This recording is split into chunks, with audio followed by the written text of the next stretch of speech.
हम पढ़ रहे हैं निश्चित समाकलन के अनुप्रयोग, जिसके अंतर्गत हम पढ़ चुके हैं दो वक्रों के बीच का क्षेत्रफल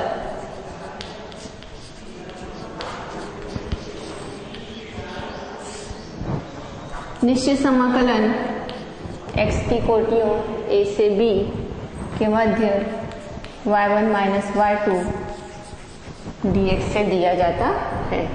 आइए इसी के अंतर्गत एक प्रश्न बनाते हैं। वक्र दो वक्रों y² बराबर 9x तथा x² बराबर 9y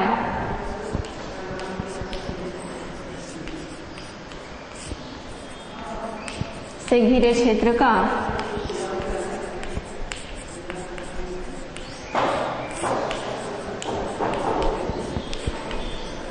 क्षेत्रफल ज्ञात कीजिए।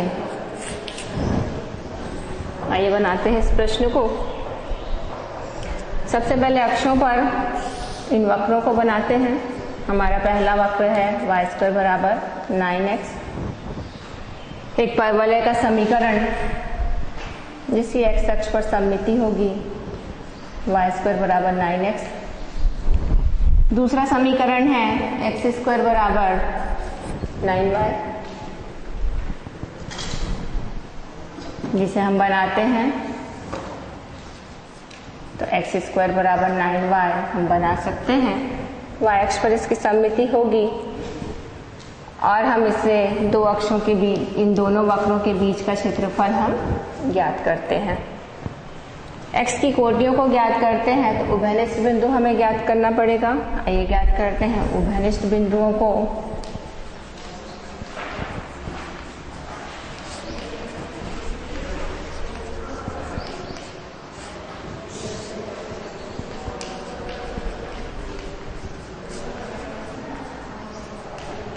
उभयनिष्ठ बिंदुओं को ज्ञात करते हैं जिससे हमें x की कोटियां प्राप्त हो जाएंगी। पहला तो हमें दिख रहा है x बराबर 0। दोनों बिंदुओं को ज्ञात करते हैं तो पहले समीकरण में हमें y² बराबर 9x है, दूसरे समीकरण में हमारे पास x² बराबर 9y है। दूसरे समीकरण से y का मान निकालते हैं और इसे रख देते हैं। पहले समीकरण में तो हम लिख सकते हैं y² बराबर 9x में y का मान लिखते हैं x² बाय 9 का स्क्वायर बराबर होगा 9x के।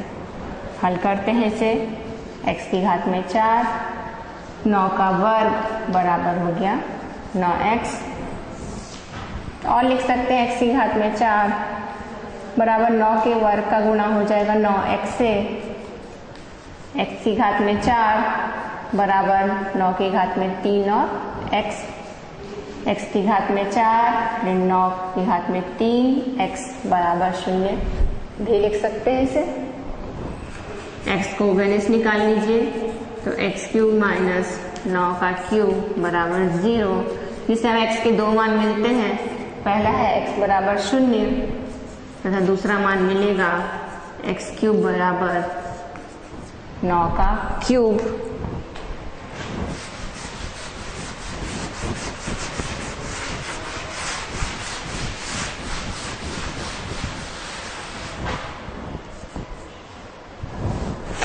अतः x के दो मान हैं 0 तथा x³ बराबर 9 का क्यूब को हल करें तो x का दूसरा मान मिल जाता है हमें x बराबर 9। तो x की कोटियां हैं 0 से 9 और अभिष्ट क्षेत्रफल होगा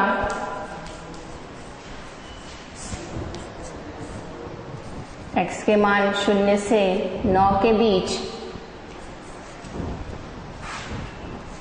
y1 माइनस y2 dx के, जहां y1 होगा पहला परवलय y² बराबर 9x को हल करेंगे तो y1 हो जाएगा वर्गमूल 9x तथा y2 का मान हम निकालेंगे दूसरे परवलय से, जहाँ दूसरे परवलय का समीकरण है x स्क्वायर बराबर 9y से y का मान निकालते हैं x स्क्वायर बाय 9, y1 और y2 का मान क्षेत्रफल में रख देते हैं।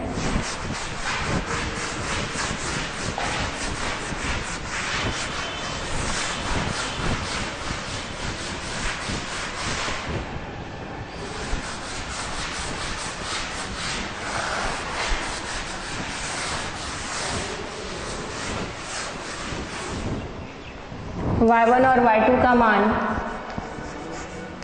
रखने पर अभिष्ट क्षेत्रफल बराबर हमें मिलेगा इंटीग्रेशन 0 से 9, y1 है हमारा वर्गमूल 9x minus x square by 9 और dx। समाकलन करते हैं। वर्गमूल 9 हो गया 3, वर्गमूल x ऋण एक्स स्क्वायर बटे 9 का समाकलन। वर्गमूल x घात में 1/2 लिखिए x की, और समाकलन करते हैं तो घात में 1/2 धन 1 बटे 1/2 धन 1 ऋण x के वर्ग का समाकलन 1/9 और ये हो जाएगा x³ बाय 3, जिसका समाकलन करेंगे हम 0 से 9 के बीच।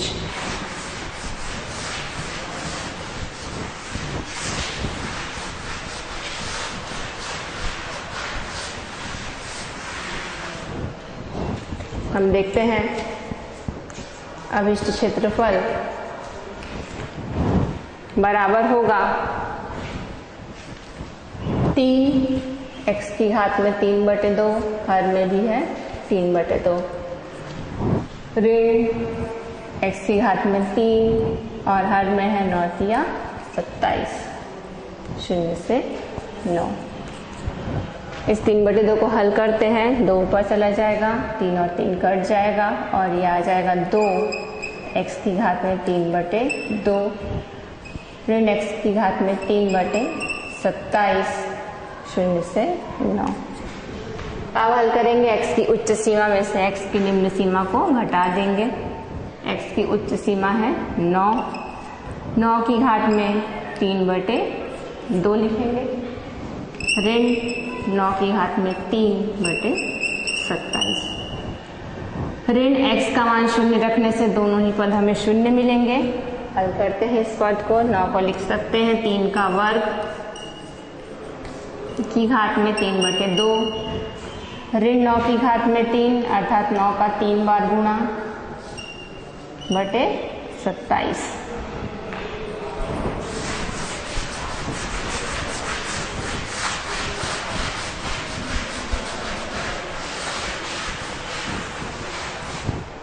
हल करते हैं, यह आ जाएगा 2, 3 का वर्ग 2 कट जाएगा, 3 की घात में 3, 3 का 3 बार गुणा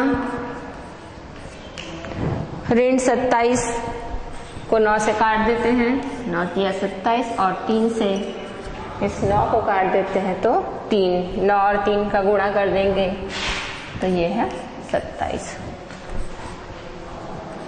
2, 3 का 3 बार गुणा 27 ऋण 27, 27 और 2 का गुणा कर देते हैं तो 54 और 54 में से 27 घट जाएगा तो इसका उत्तर आएगा 27 वर्ग इकाई। तो यह है दो परवलयों के बीच का क्षेत्रफल। आइए देखते हैं अगला प्रश्न।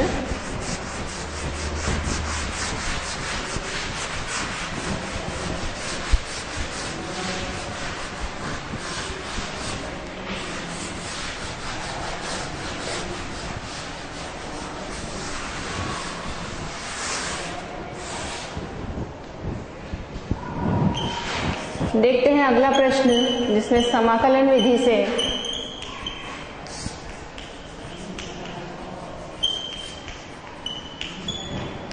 रेखाओं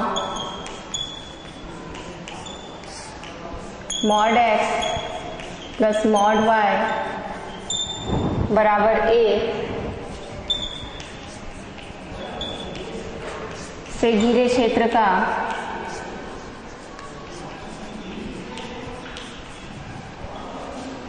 क्षेत्रफल ज्ञात करना है। तो हमारा प्रश्न है, समाकलन विधि से रेखाओं mod x plus mod y बराबर a से घिरे क्षेत्र का क्षेत्रफल ज्ञात कीजिए। आइए इसे हल करते हैं। मॉड x के दो मान हो सकते हैं, प्लस x और माइनस x। उसी प्रकार मॉड y के भी दो मान होते हैं, प्लस y और माइनस y। तो mod x plus mod y बराबर a जिन रेखाओं को प्रस्तुत करते हैं वे होंगे, सबसे पहला होगा x प्लस वाई बराबर a, दूसरी रेखा होगी माइनस एक्स प्लस वाई बराबर a, तीसरी रेखा होगी माइनस एक्स माइनस वाई बराबर a, दोनों ही ऋणात्मक ले लें, और चौथी रेखा होगी प्लस एक्स और माइनस वाई बराबर a। तो mod x plus mod y बराबर a चार रेखाओं को प्रदर्शित करती है। पहला x प्लस वाई बराबर a है, दूसरा माइनस एक्स प्लस वाई बराबर a, तीसरे में हम x और y दोनों को ऋणात्मक लेते हैं, माइनस एक्स माइनस वाई बराबर a। तो चौथे में x धनात्मक है पर y ऋणात्मक है, x माइनस वाई बराबर a।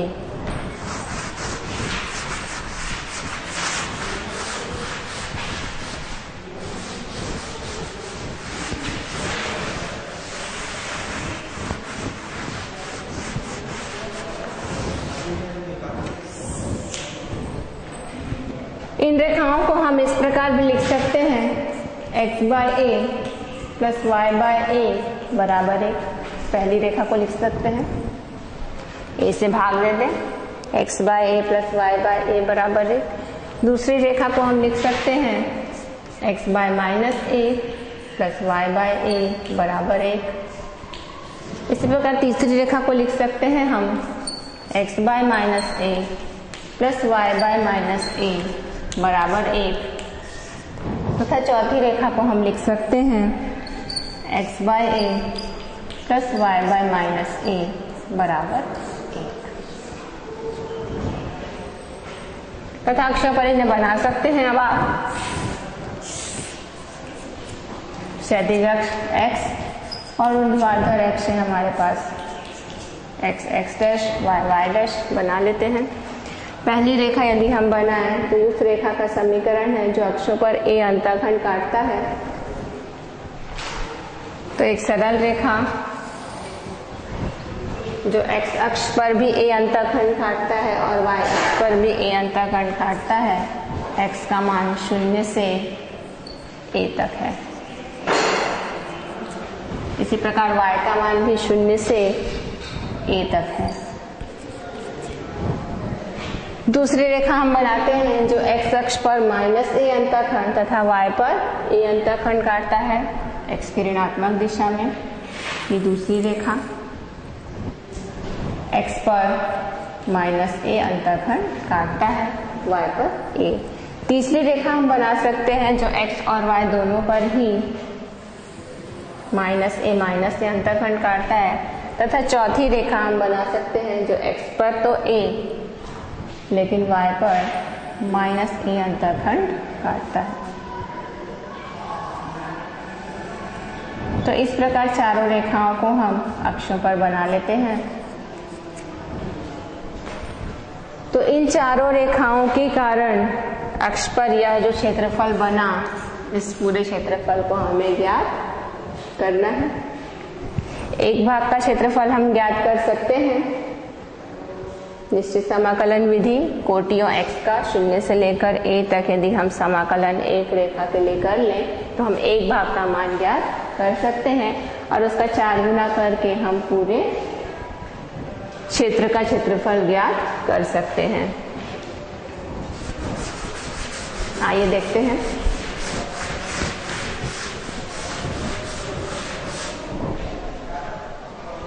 तो इन रेखाओं को बनाने के बाद आप रेखाओं के साथ लिख सकते हैं कि कौन सी रेखा कौन सी है। ये है x by A plus Y by A बराबर 1। ये रेखा है x by minus A plus Y by A बराबर 1। तीसरी रेखा है x by minus A plus Y by minus A बराबर 1। और ये चौथी रेखा है x by A plus Y by minus A बराबर 1।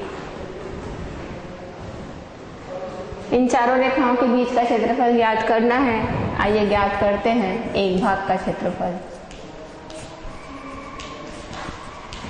तो हम जानते हैं एक भाग का क्षेत्रफल हम ज्ञात कर सकते हैं इंटीग्रेशन y dx से, जहां x वेरी होगा 0 से लेकर a तक। x की कोटियां होंगी 0 से लेकर a तक। अतः अभिष्ट क्षेत्रफल होगा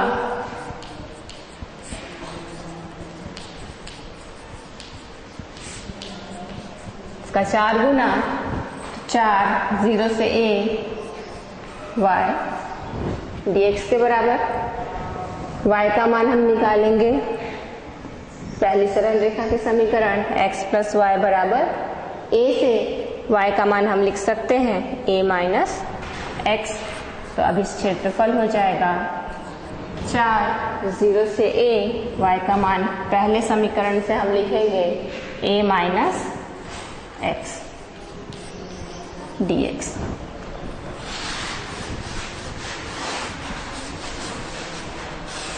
समाकलन करते हैं। जाएगा 4, a का समाकलन हो गया ax और x का समाकलन हो गया x स्क्वायर बाय 2 और इसकी सीमा है 0 से a। 4 x का मान a रखते हैं उच्च सीमा, तो ये हो गया a का वर्ग ऋण a का वर्ग बटे 2। निम्न सीमा x का मान 0 रखते हैं, दोनों ही पद हमें 0 मिलेंगे। तो ये हो गया 4, लघुत्तम ले लें तो 2 a का वर्ग ऋण a का वर्ग।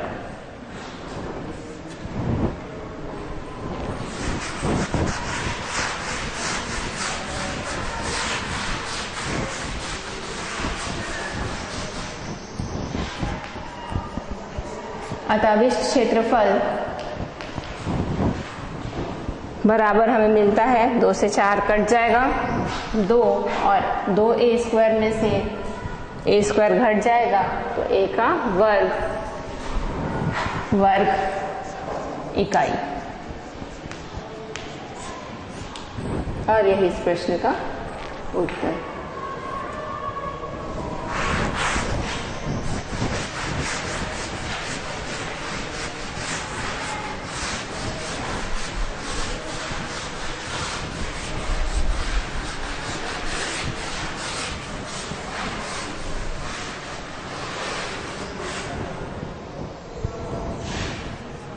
देखते हैं अगला प्रश्न। रेखाओं y बराबर 3x प्लस 1 तथा y बराबर 2x प्लस 1 तथा x बराबर 4 से घिरे क्षेत्र का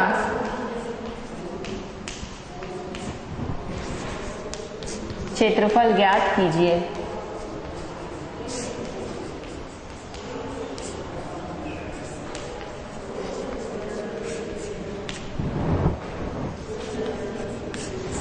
देखते हैं इसका हल। हमारे पास रेखाओं के समीकरण है। पहली रेखा है y बराबर 3x प्लस 1, दूसरी सरल रेखा है y बराबर 2x प्लस 1 और तीसरी रेखा है x बराबर 4। बनाते हैं इन्हें अक्षों पर।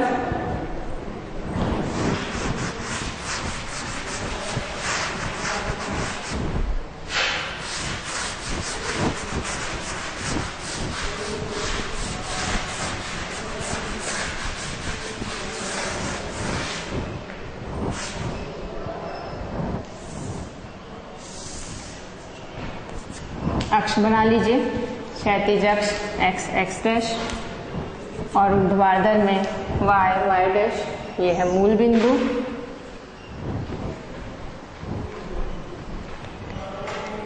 y बराबर 3x प्लस 1 तथा y बराबर 2x प्लस 1, दो सरल रेखाएं, इन दोनों को हल करें तो हमको इनका उभयनिष्ठ बिंदु मिल जाएगा। पहला समीकरण है y बराबर 3x प्लस 1, दूसरा है y बराबर 2x प्लस 1। यदि इस y बराबर 2x प्लस 1 का मान हम समीकरण 1 में रखते हैं या दोनों पक्ष आपस में बराबर कर दें तो 2x प्लस 1 और 3x प्लस 1 को आपस में बराबर होना चाहिए, जिससे हमें मिलता है 2x बराबर होना चाहिए 3x के, या आप लिख सकते हैं 2x का पक्षांतर कर दें तो 3x माइनस 2x बराबर हो जाएगा 0 के, या x का मान हमें मिल जाता है 0। अतः दोनों रेखाएं x बराबर 0 पर एक दूसरे को प्रतिच्छेद करती हैं। पहली रेखा आप बना लीजिए, x बराबर y बराबर 3x प्लस 1 है। तो दूसरी रेखा भी 0 से होकर गुजरेगी और यह है, मान लेते हैं y बराबर 2x प्लस 1। x का पहला बिंदु हमें मिल जाता है x बराबर 0। x बराबर 4 आपको लेना है रेखा, तो मान लेते हैं ये बिंदु है x बराबर 4, तो x बराबर 4 एक सरल रेखा बना लीजिए।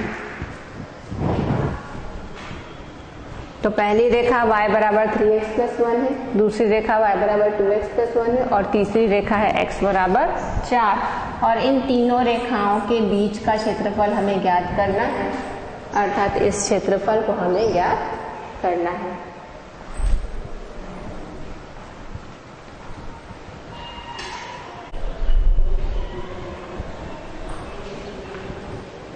तो x की कोटियां हैं हमारे पास 0 से लेकर 4 तक, और इस अभिष्ट क्षेत्रफल को हम ज्ञात करेंगे। अब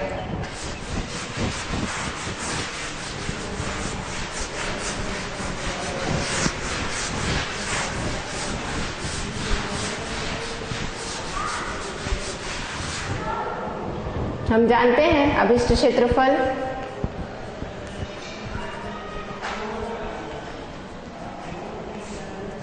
दिया जाता है इंटीग्रेशन x की कोटियां 0 से लेकर हैं 4 तक y1 माइनस y2 dx से, जहां y1 है पहली रेखा का समीकरण, तो इंटीग्रेशन x का मान लिखते हैं 0 से 4। पहली रेखा का समीकरण है 3x प्लस 1 माइनस दूसरी रेखा का समीकरण है y बराबर 2x प्लस 1, तो ये y1 हो गया और ये रेखा y2 हो गई dx। 0 से 4 के बीच इसको थोड़ा सा हल कर लीजिए। 3x प्लस 1 ऋण चिन्ह के कारण माइनस 2x और ये हो गया माइनस 1, dx एक कट जाएगा।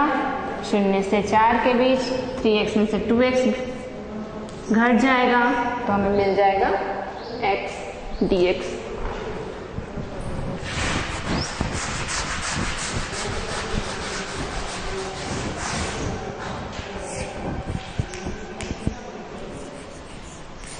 अतः अभिष्ट क्षेत्रफल बराबर होगा x का हम कर देते हैं समाकलन, जो कि होगा x स्क्वायर बाय 2 और इसकी कोटियां हैं 0 से 4, 4 का वर्ग बटे 2 और x का मान 0 रखने से 0, यह आ जाएगा 4 का वर्ग 16 बटे 2, जो कि होगा 8 वर्ग इकाई। अतः दोनों सरल रेखाओं और तीसरा x बराबर 4 तीसरी सरल रेखा के बीच का क्षेत्रफल आएगा 8 वर्ग इकाई होगा। तो ये थे निश्चित समाकलन के अनुप्रयोग, जिसमें हमने पहले पढ़ा किसी वक्रता x अक्ष के साथ बना क्षेत्रफल कोटियों के मध्य, और उसके बाद हमने पढ़ा दो वक्रों के बीच का क्षेत्रफल। इस तरह ये हमारा इकाई समाप्त होता है। इसी प्रकार अन्य प्रश्नों को आप बना सकते हैं। धन्यवाद।